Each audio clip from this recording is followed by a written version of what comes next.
1865년 4월 13일 에이브리엄 링컨 미국 대통령은 충격적인 보고를 받게 됩니다. 당시 미국에서 유통되는 미국 달러의 무려 3분의 1이 위조 지폐라는 것입니다. 이에 링컨 대통령은 워싱턴 DC에서 재무부 산하의 Secret Service Division 비밀 경호국을 만들었습니다. 하지만 설립 초기에는 위조 지폐의 단속을 주요 업무로 다뤘고 국가 주요 정보 수집 등 미국 역사상 첫 정보기관 역할을 담당했습니다. 그런데 이후 1901년 9월 6일 당시 대통령이었던 윌리엄 맥킨리 대통령이 아나키스트 레온 촐구츠에게 암살당하는 충격적인 사건이 벌어졌습니다. 버펄로의 미국 박람회장에서 두 발의 총성이 울렸습니다. 바로 병원으로 옮겨졌지만 안타깝게도 생을 마감했습니다. 이때까지는 지방경찰이 대통령 경호를 담당했는데 맥킨리 대통령을 저격한 범인이 바로 1m 거리에서 범행을 저지른 것으로 알려지면서 전문적인 대통령 경호의 필요성이 대두됐습니다. 이에 미국 의회는 대통령 경호 업무를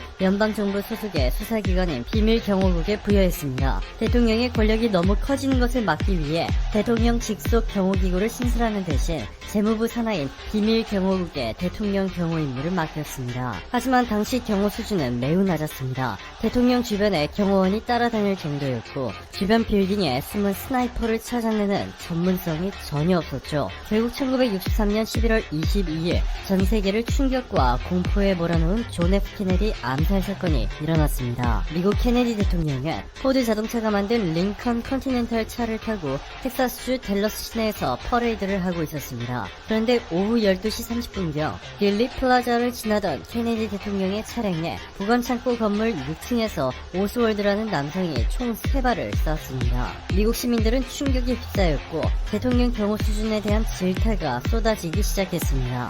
이 사건 이후 시크릿 서비스, 비밀경호국은 막강한 파워를 부여받으며 완전히 새로운 기관으로 거듭났습니다. 비밀경호국은 미국 대통령 경호와 관련한 일이라면 그 어떠한 기관도 통제할 수 있는 절대 권력을 손에 쥐게 되었는데요. 지역 경찰은 물론이고 FBI, CIA뿐만 아니라 심지어 미군마저 통제할 수 있게 됐습니다. 예산도 엄청납니다. 미 국토안보부의 2011년 보고서에 따르면 비밀경호국의 당시 1년 예산은 2조 원을 넘어섰고 현재 3조 원에 육박하고 있습니다. 비밀경호국 요원들은 개개인이 모두 사법권을 가지고 있습니다. 따라서 요원들은 구속영장 없이 바로 체포가 가능하고 언제 어디서나 24시간 총기와 무기를 휴대할 수 있습니다. 또한 보고서에 따르면 3,200명의 특수요원과 1,300명의 제복근무요원, 2,000명의 기타 기술 및 전문가로 총 6,500명으로 구성됐는데요. 현재는 독보적인 세계 최고의 경호기관이라고 불리고 있습니다. 한국을 포함한 일반적인 선진국들에서는 경찰 특공대 등에서 차출해 대통령 경호실을 꾸리고 있는데 미국의 비밀경호국의 경우 아예 기동타격대격 조직인 CAT팀을 자체적으로 운영하고 있습니다. 요원 선발 과정도 상상을 초월하고 있습니다. 미국 시민권자로서 21세 이상 37세 이하여만 하며 운전면허증 소지는 물론이고 양쪽 시력이 모두 2.0 이상이어야 합니다. 멀리 숨어져 있는 테러범을 매의 눈으로 잡아내야 하기 때문이죠. 이외에도 4년제 대학 졸업장 그리고 학점이 평균 3.0 이상이어야 합니다. 이것은 단지 지원 자격에 불과합니다. 여기에 기초체력 테스트, 신원조사, 거짓말 탐지기 검사, 서류 면접까지 통과하려면 혹독한 지옥 훈련을 받게 됩니다. CITP라 불리는 범죄수사훈련과 특수요원의 트레이닝 코스로 총 27주나 걸리는데 여기서 모두 최우수 성적으로 통과해야만 비밀경호국에 들어갈 수 있습니다. 여기서 끝나지 않고 비밀경호국 요원으로 정식 발탁돼도 월간 합숙훈련과 사격훈련, 재합술 등 실전 훈련을 모두 성공적으로 마쳐야 진짜 비밀경호국 요원이 될 수 있습니다. 즉 체력만 좋고 싸움을 잘한다고 될 수 있는 것이 아니라 공부도 최상위급으로 잘해야 하기 때문에 대부분 엄청난 스펙과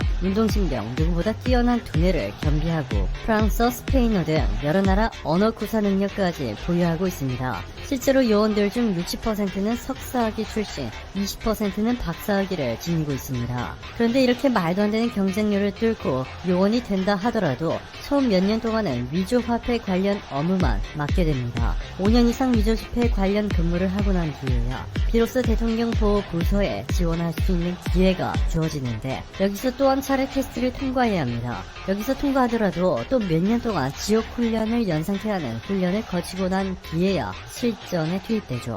블룸버그 통신은 비밀 경호국 요원이 되는 것이 어느 유명 로펌보다 어렵고 심지어 하버드 대학교 입학하는 것보다 더 경쟁이 치열하다 전했습니다. 자, 그런데 놀라운 일이 벌어졌습니다. 지난 20일 조 바이든 제46대 미국 대통령이 취임한 가운데 취임식 내내 그의 뒤를 그림자처럼 따라다닌 아시아계 보디가드의 정체에 전 세계의 이목이 집중됐습니다. 그의 이름은 데이비드 조.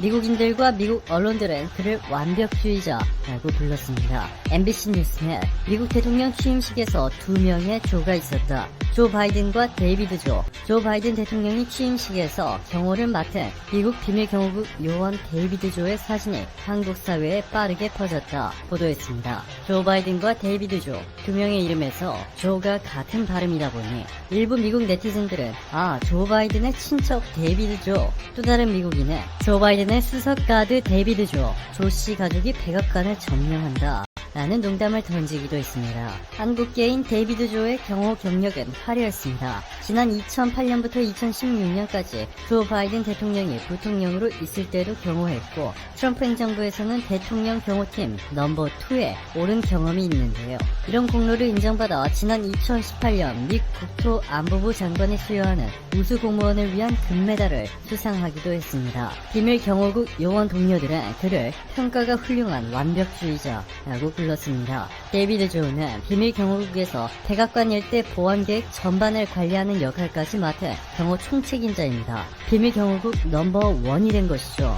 유명 영화 감독 필립 앙은 자신의 트위터를 통해 내가 아침에 본 장면은 너무 좋았다. 특히 아시아인 비밀 경호국 요원 데이비드 조. 그에 대한 액션 영화를 볼 수 있는 날이 올까 말했고, 로스앤젤레스에 위치한 일본 신문 라프 신문은 한국계 요원이 미국 대통령의 경호 총책임을 맡았다. 한국인인 데이비드 조는 대통령의 모든 경호를 담당하는 최초의 아시아계 미국 특별 요원이다 보도했고, 워싱턴 포스트는 데이비드 조는 완벽주의 감독관이다 극찬했습니다. 이로써 미국 내 한국인들의 영향력을 빠른 속도로 팽창하고 있습니다. 대통령 경호 총책임자 데이비드 조에 이어서 취임식에서 한복을 입고 참석해 화제가 됐던 한국계 여성 연방 하원의원인 메릴린 스트릭랜드, 뉴저지주 3지구에서 재선에 성공한 앤디 김, 그리고 캘리포니아주 39지구의 영캠, 캘리포니아주 48지구의 미셸 박스틸까지 총 5명의 한국계 의원이 후보로 나왔는데 그중 4명이 당선됐습니다. 불과 2년 전